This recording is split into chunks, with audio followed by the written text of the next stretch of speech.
जी, शबी बीबी जो है ना वो कमरे में नहीं है, उनके कपड़े भी नहीं है, कबर्ड भी खाली है।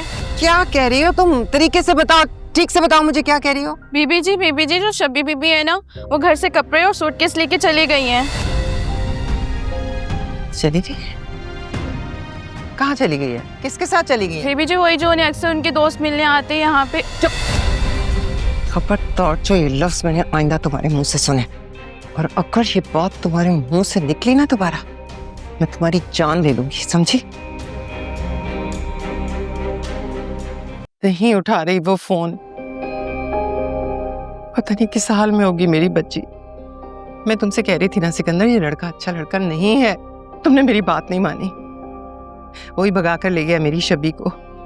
भाभी इंशाल्लाह सब ठीक होगा, शबी घर वापस आ जाएगी। आप क्यों बुरा सोच रही हैं? क्योंकि तुमने उसकी अलमारी नहीं देखी जिसमें से वो एक एक जोड़ा लेके चली गई है। कल सुबह फोन पे किसी से बात कर रही थी और मेरा ख्याल है वो वही था, खावर, उसी से बात कर रही थी वो। क्या बात कर रही थी? कुछ सुना है आपने? नहीं, लेकिन मैंने एनी को बुलाया था ताकि उससे समझाए, उससे बात करे, और वो तो उसे उल्टी पट्टी पढ़ाकर चली गई। उसी ने भगाया मेरी शबी को।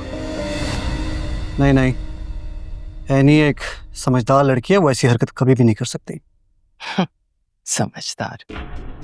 उसे समझने में हम सबसे गलती हुई है।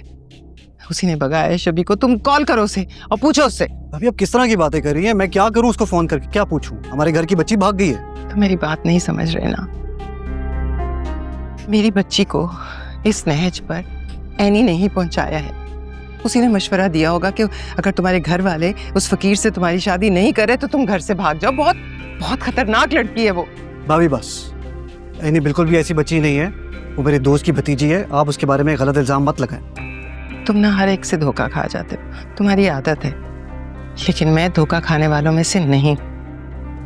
मैंने जब एनी को पहली दफा देखा था तभी मुझे पता चल गया था कि इस लड़की का चाल चलन ठीक नहीं है, और ये मेरी शबी को किसी ऐसे कुएं में धकेल देगी जहां से उसके लिए निकलना मुश्किल हो जाएगा। पर मैं बता रही हूँ, मैं ऐसा नहीं होने दूंगी। भाभी बस, मैं देखता हूँ कि मैं इस मामले में क्या कर सकता हूँ। हाँ, बात करो उससे।